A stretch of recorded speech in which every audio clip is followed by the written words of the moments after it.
to the Footy Show. Bonsoir tout le monde. This is the full-time show, and yes, what a round of 16 it was. Belgium beating USA and putting them in a spliff 4-1. 2-1 at halftime. 2 goals from Charles de Ketelaere. And, of course, to finish it, Le Chef, Romelu Lukaku. With 3 goals in 3 games off the bench as a substitute, the first to ever do it in a World Cup tournament. And yes, leading up to this game, obviously a lot of controversy surrounding the two countries, even well before Donald Trump decided to actually use his trump card to overturn Flo Bolagun's red card to play in the round of 16 versus Belgium. Little do people don't know, back in, I think it was 2016, yep, Donald Trump famously disparaged Brussels in January 2016, specifically calling it a hellhole. Bit of context to this. Speaking on Fox News following the Paris and Brussels terrorist attacks, he said, "You go to Brussels, I was in Brussels a long time ago, 20 years ago. So beautiful. Everything's so beautiful. It's like living in a hellhole right now." So you see, like, guys, I can't deal with this guy's bullshit. Honestly. The fact that this all happened before the game just absolutely gave it context to showing everyone what this game could have. Not only that, we're also going to get into I think the most famous tweet in this World Cup or ever in World Cup history, with Belgium telling Trump to overturn this.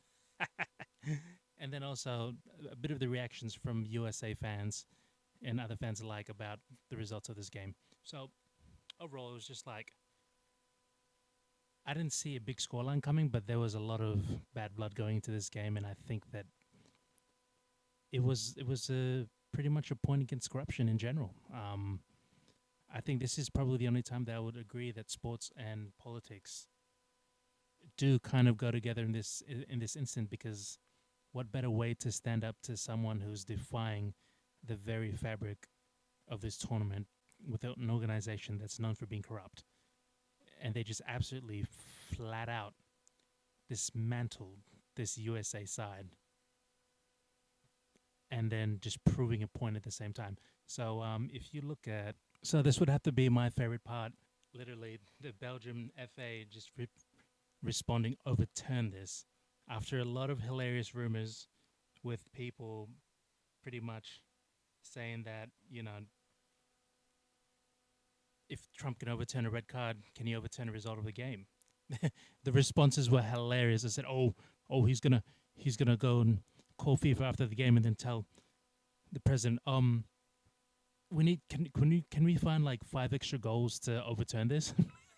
You can't overturn a result. This guy's an absolute space case.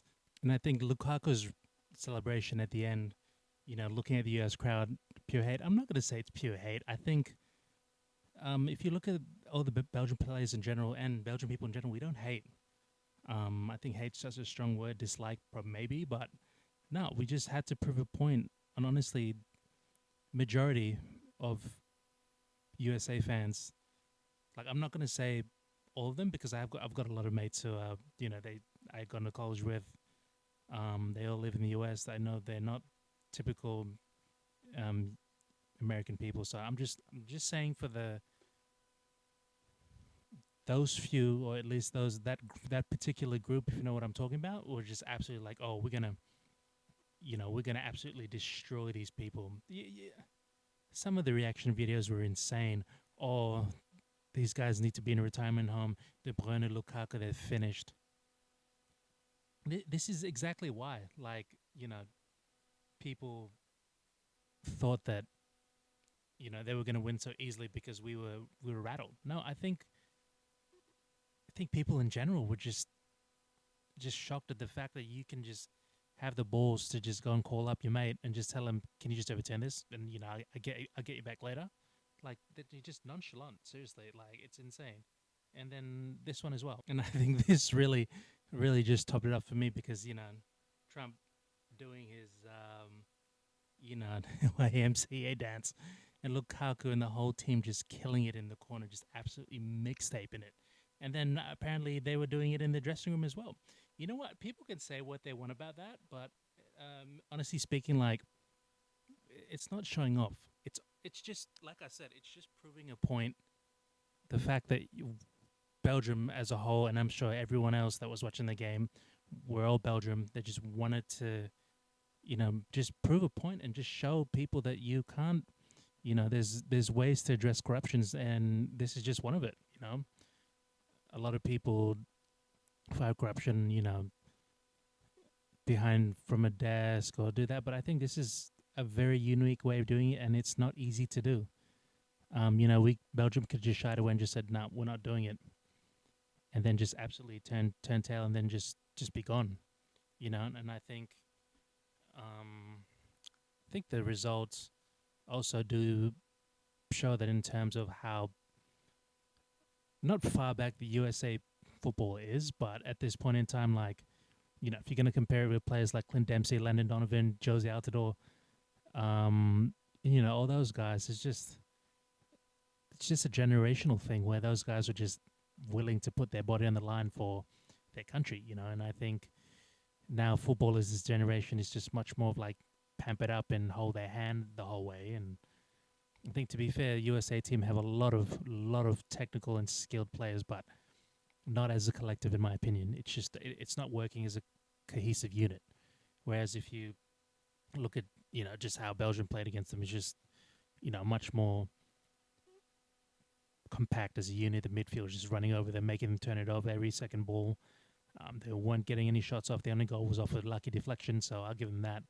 I mean, Malik Tillman, oh my goodness, mixtape. Hold that goal and a free kick. I think there's, what, two in a row? Yeah, so, he's a good player as well. And I believe a few of them play, I think Bolagun plays in Ligue 1, je pense, and then we on West McKennie's at Juventus in Italy, so, and then Tyler Adams, I can't remember. But yeah, like, you know what I'm saying? That US have talent. It's just not, it's just not enough to where it brings everyone up to their level and their standard of playing, and I think there's something there. I just don't know what it is, compared to Belgium, where we're in a transition period where you've got Van Aken, Maxime de Koper, and all these guys, Doku, Luka Bacchio, and, it's transitioning from that to from what we had De Bruyne, Lukaku. So gone from 2014 to 2026, now it's a very big change. Il n'y a pas le Eden Hazard, his brother. Not like Thomas Meunier is another one as well. No Company, Nasir Chadley, Marwan Fellaini, Kidon Dries Mertens, Jan Vertonghen.